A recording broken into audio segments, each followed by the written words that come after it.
Hello everyone. We're here today to talk about the influenza vaccine. Have you ever been to the provider's office and been asked if you want to get the flu vaccine and you didn't really know what the flu vaccine does or how it's made or how to even answer them? So today we're going to talk about those three things: how it's made, why you would want to get it, what the flu is, how the vaccine is made. So I've worked in the healthcare business for about 12 years, and I know that a lot of propaganda is used to get people to get tests and procedures and stuff done. And so I want to give you the information that you need to make an informed decision. We're going to cover what influenza is, the process of the seasonal flu vaccine, and what is in the flu vaccine, and why you would or would not want to get the vaccine. So first we need to know what influenza is. And according to the CDC, the flu virus is transmitted by waterfowl and swine, sometimes directly to people, sometimes one passes it to the other. So you've all heard the term avian flu and swine flu, and you know about the panic that the swine flu caused in 2009. The U.S. Department of Health puts out this, is it a cold or flu form? And we're going to talk about what symptoms come along with the flu. Fever over 100, headaches, body aches that can be severe, mild to moderate hacking cough, and fatigue, weakness that can last for a week or more. Ways to avoid getting the flu is to wash your hands with soap and water frequently, avoid touching your nose and mouth, and if possible, stay away from people who are exhibiting the signs of flu. And you can also get the flu vaccine.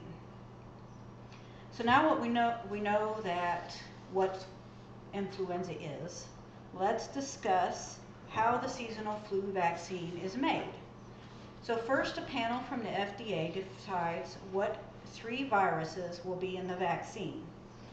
Then the FDA lets the CDC know, and the CDC provides the FDA with the virus seeds. The FDA provides those seeds to manufacturers, and the manufacturers begin process of manufacturing the vaccine.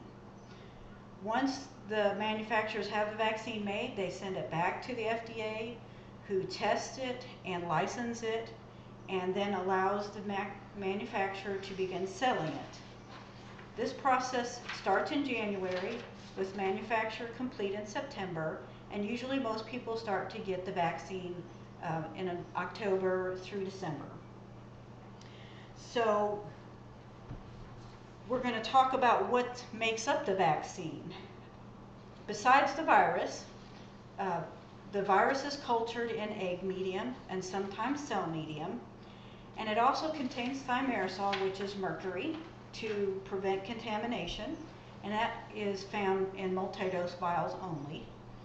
Aluminum salts which help the body respond to the virus. Gelatin for stabilization. Formaldehyde to kill the virus. Neomycin and sulfa drugs help prevent contamination by bacteria, and the egg protein that we already talked about. So we have also learned what makes up the vaccine. Let's talk about why you might want to have the vaccine and why you might not want to. And with all the headlines this past year, everyone wanted to get the vaccine. However, if healthcare providers are honest with people, we know that it's a risk versus benefit decision. Sometimes the risk outweigh the benefit of getting something. You have to make that choice on your own. So when you go to your provider, you should get a handout that talks about what's in the vaccine, why you might want to get it, what kind of side effects. So you should look at all the ingredients that make up a vaccine, and if you're allergic to eggs, neomycin, or sulfa drugs, or you're allergic to gelatin, or you have Guillain-Barré syndrome, you should let your healthcare provider know and decline the vaccine.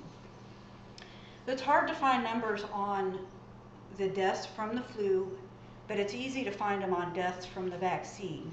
They estimate that 2% of all respiratory infections that lead to death are caused by the flu, which is approximately 800 deaths per year.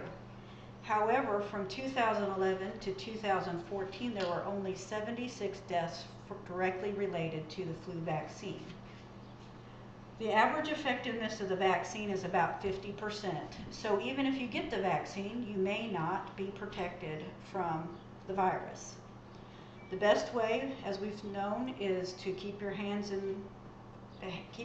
washed and keep them away from your face. The other option is to vaccinate, and you have to make that choice for yourself.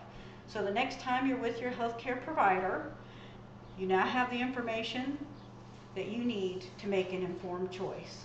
Thank you.